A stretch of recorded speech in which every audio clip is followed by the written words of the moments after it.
All right. Good afternoon, everyone. The Secretary General is in Santiago, Chile. Today, he will meet with the Executive Secretary of the Economic Commission for Latin America and the Caribbean, Jose Manuel Salazar Hirnax, and with the UN country team. He will also have a town hall meeting with the staff in Chile, and this evening he is set to attend a dinner hosted by the Foreign Minister, Alberto Van Claveren.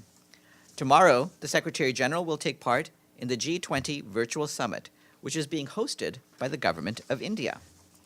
And on Thursday, he will head to Antarctica. He will be accompanied by President Gabriel Boric. Yesterday, about 40 trucks carrying medical equipment alongside 180 doctors and nurses entered Gaza from Egypt. This equipment and medical personnel are intended for the establishment of a second Jordanian field hospital in Khan Yunis, southern Gaza, with a capacity of 150 beds. Also yesterday, the Indonesian Hospital in Beit Lahiya in North Gaza came under attack, reportedly resulting in at least 12 fatalities, including patients and their companions, alongside many injuries. This is the fifth time the hospital has been hit since the start of hostilities. Hospitals and medical personnel are specifically protected under international humanitarian law, and all parties to the conflict must ensure that their protection. Hospitals must not be used to shield military objectives from attack. The humanitarian coordinator for the occupied Palestinian territory, Lynn Hastings, yesterday appealed to all parties to the conflict to protect Palestinian and Israeli children and their rights. As of the 10th of November, 4,506 Palestinian children were killed, and about 1,500 have been reported missing, according to the Ministry of Health in Gaza. The UN Relief and Works Agency reports that as of the 19th of November, nearly 930,000 internally displaced persons are now sheltering in 156 UNRWA installations across all 5 governorates of the Gaza Strip, including in the north. And we have a statement related to disarmament. The Secretary General welcomes the successful conclusion of the 4th session of the Conference on the Establishment of a Middle East Zone Free of Nuclear Weapons and Other Weapons of Mass Destruction, which took place from the 13th to the 17th of November 2023 at the United Nations headquarters in New York. He commends the participating states of the conference under the presidency of Libya on their constructive engagement towards the elaboration of a future treaty and their commitment to multilateral diplomacy at a time of heightened tensions and the acute humanitarian crisis in the Middle East region. He encourages them to continue their work during the intercessional period and supports their continuing efforts to pursue, in an open and inclusive manner, the establishment of a Middle East zone free of nuclear weapons and other weapons of mass destruction. In Algeria today, the UN launched the Sahrawi Refugee Response Plan covering the next 2 years, 2024 and 2025. The plan calls for $214 million to ensure food stability, a reliable water supply, as well as to address the nutritional requirements of people living in camps in Tindouf. Funding will also be used to enhance educational access, offer protection services, and to improve and promote the health of the men, women, and children living there. The plan also includes measures to diversify livelihood activities. Led by the UN Refugee Agency, the World Food Programme, the UN Children's Fund, and the World Health Organization, the new plan encompasses a robust and sustainable alliance of all 28 humanitarian actors on the ground to meet the needs of Sahrawi refugees. Our colleagues note that donors have demonstrated steadfast solidarity with the Sahrawi refugees by providing critical humanitarian support. However, they say that despite the support, operations there remain underfunded. With the response plan launched today, the UN renewed its call to fund operations to provide humanitarian assistance to Sahrawi refugees. The Security Council this morning heard briefings in closed consultations on Lebanon. This afternoon at 3 p.m., the Security Council will hold a meeting on the maintenance of peace and security of Ukraine.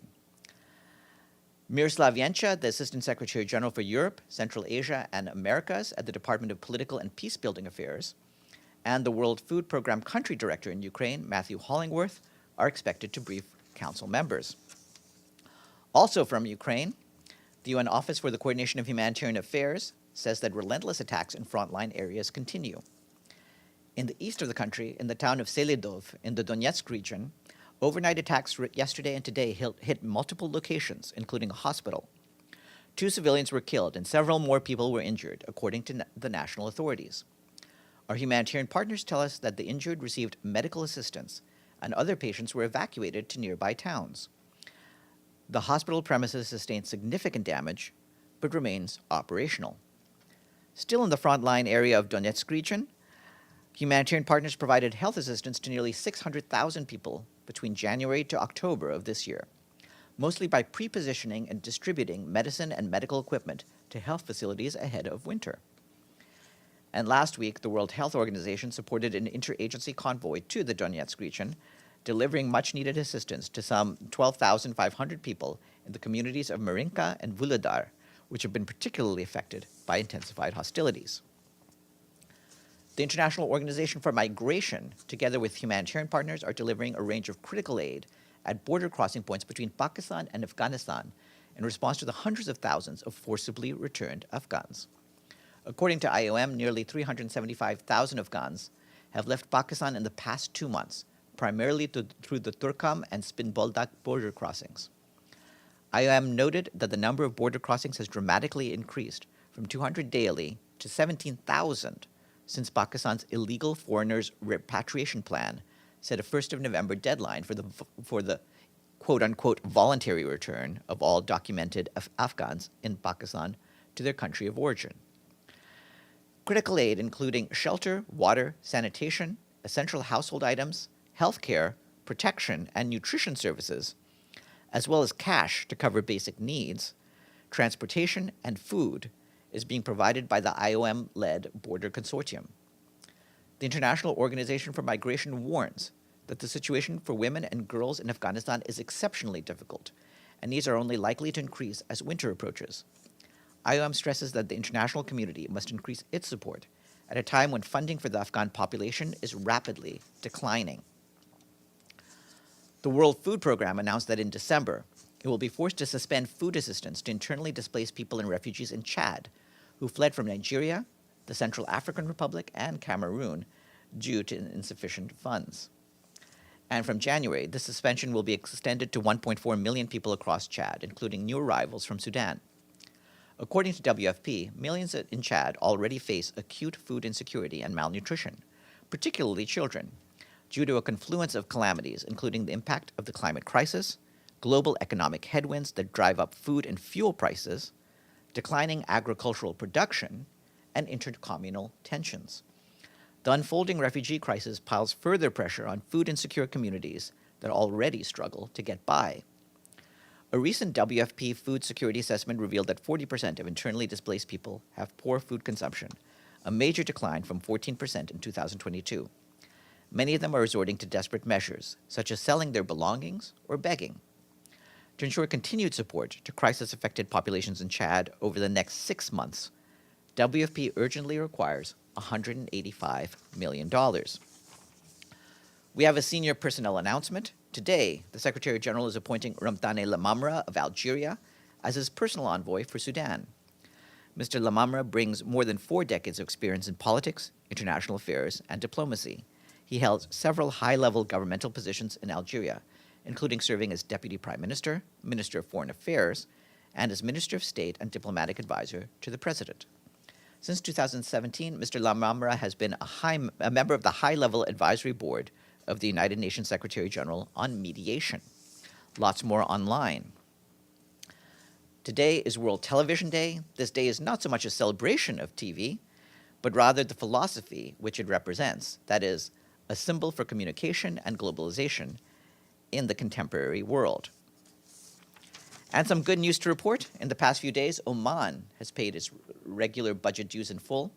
We thank our friends in Muscat for taking us to 139 fully paid up states. And with that, I'll turn the floor over to you. Yeah, Maggie.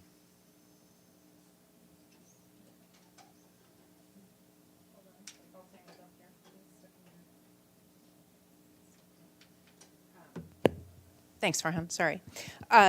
So back to Gaza. First, any new fuel deliveries to announce? yesterday? Because only half of the amount came on Sunday. It's supposed to be 140,000 liters every 48 hours, and you announced 70,000 yesterday. Yeah, and that is as much as I have for now. If we get more fuel deliveries, we'll let you know. But the ones that came in as of last night, there was nothing further to report. Of course, over the course of today, there may be more coming in, and we would probably get that information later this evening. Okay, and then on the Jordanian field hospital, can you tell us where it's going to set up? I assume in the south. Do you know near what town? The idea is to set it up in Khan Yunis. So as you know, there's the large Khan Yunis camp in southern Gaza. And will it just be handling traumatic war injuries, or will it provide care for chronic illnesses, maternity? Well, as you heard from the briefing yesterday, there are certain specialized facilities that only the larger hospitals can provide.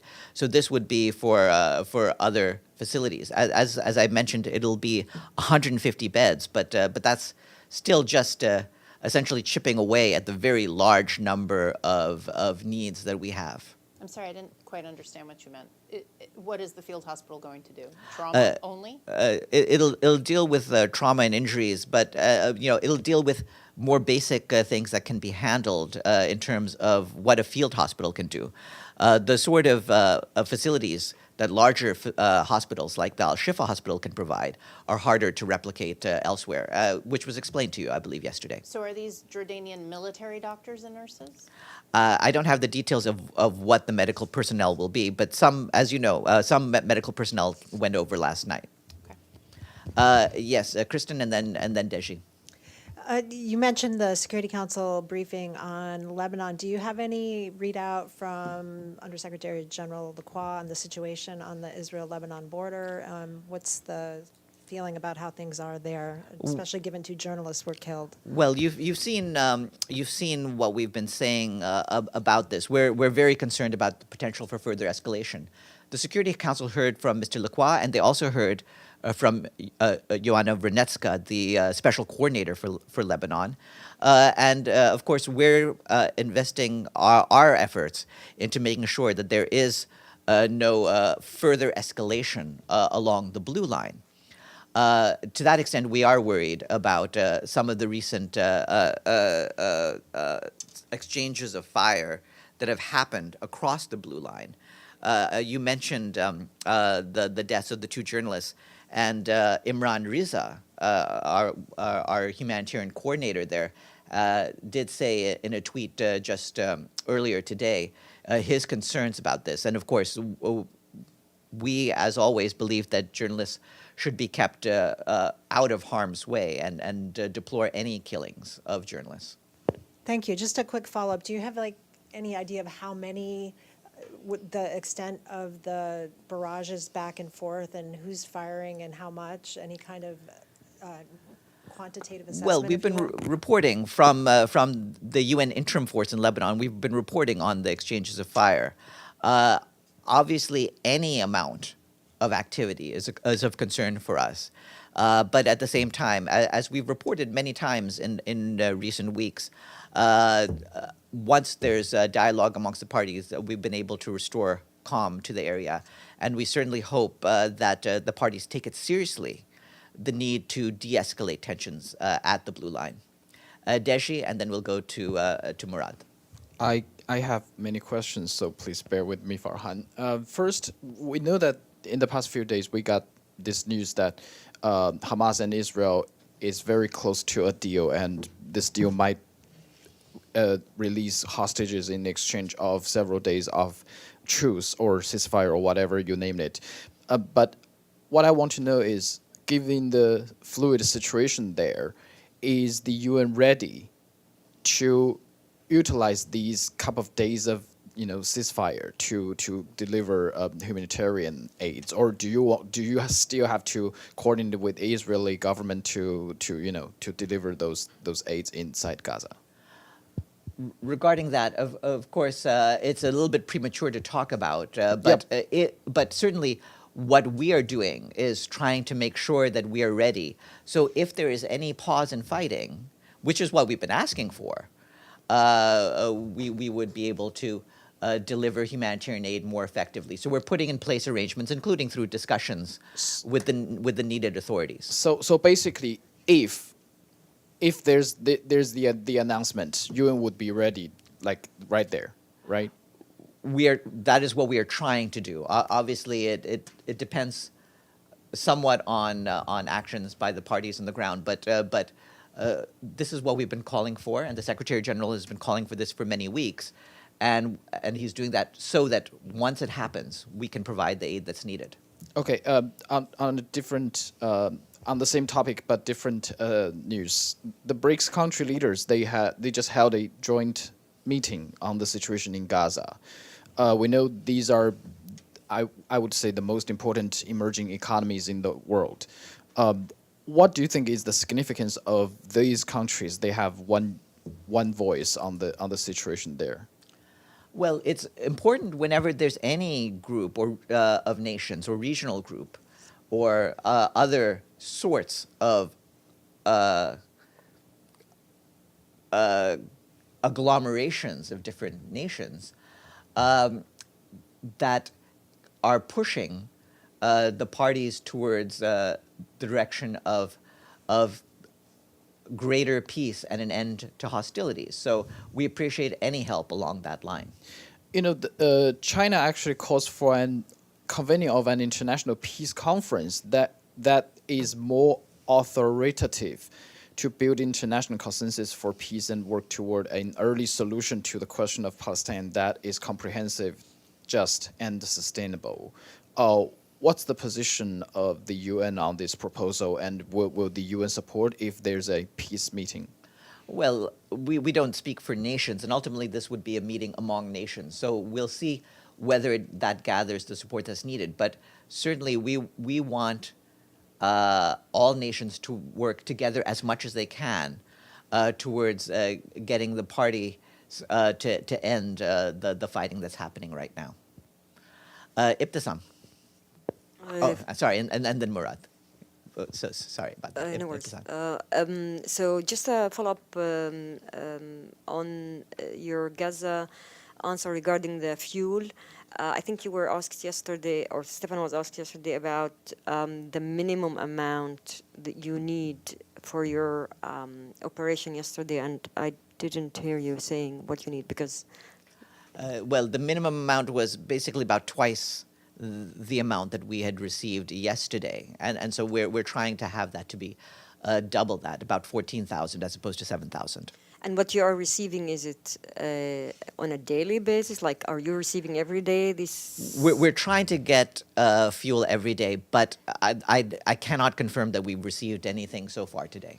Okay, so my question is on also the West Bank and the arrest and attacks on Palestinian farmers, the arrest of hundreds, if not thousands, of Palestinians in the occupied Palestinian territory, East Jerusalem, and the West Bank. I have asked you in the past about that. And you said you will get back to me on an answer. And it included also reports about torture and other issues. Yeah, we're very concerned about reports of arrests in the West Bank. We've been looking into all of the various accounts, including accounts in which there have been attacks on West Bank families. Those are being reported, including through the Office for the Coordination of Humanitarian Affairs and Mr. Veneslan's office, and we're looking into this. But Mr. Veneslan made it very clear that there's a real worry of having further deterioration of the situation in the West Bank, given the circumstances throughout the region. Murad? Thank you, Farhan. Just follow up on Gaza. Do you know why the UN is so far unable to put a plan ready in case of this agreement reached for a truce? The window will be very short, 4 days, and still yet, from your answer, UN is not ready. We intend to be ready once the time has come. So we are working with the parties, ultimately to make sure that we can get aid as soon as there is any cessation of hostilities on the ground. Evelyn? Thank you, Farhan. In Ukraine, who bombed the hospital in Donetsk? We don't have any forensic capabilities, but obviously there's only a limited number of parties who have that capability. Jordan, and then we'll go back to Kristen. I'm sorry I came 2 minutes late. I don't know if you cover what my question. My question, if the USG for peace, for political and peace building affairs has met with Palestinian families, prisoner families, or not, and if you can also tell us about her program today, because she's supposed to meet with Palestinian government. Thank you. We actually provided some of this information yesterday. If you got this, we had sent an email on this. But what I'll just read this out to you for the record. 1 second. Talking about today program, Farhan. Yeah. Today. Yeah, and I'll tell you what we've said on this. Hold on 1 second.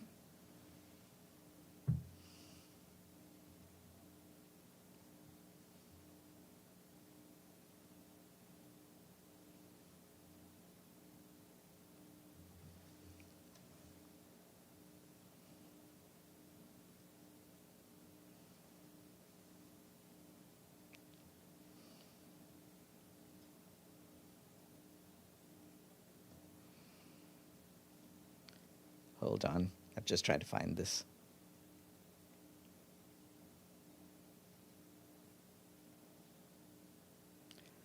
All right. So basically on Sunday, Rosemary DiCarlo, the Undersecretary General for Political and Peace-Building Affairs, met with Israeli President Isaac Herzog and other senior Israeli officials, including from the Ministry of Foreign Affairs. And she also met, at that point, with families of the hostages being held in Gaza. Yesterday, she held further meetings with Israeli interlocutors and UN colleagues on the ground. And then today, she should be in Ramallah and will be meeting with Palestinian interlocutors. And we'll try to give you further details about the meeting she's holding today once her trip has wrapped up. Kristen.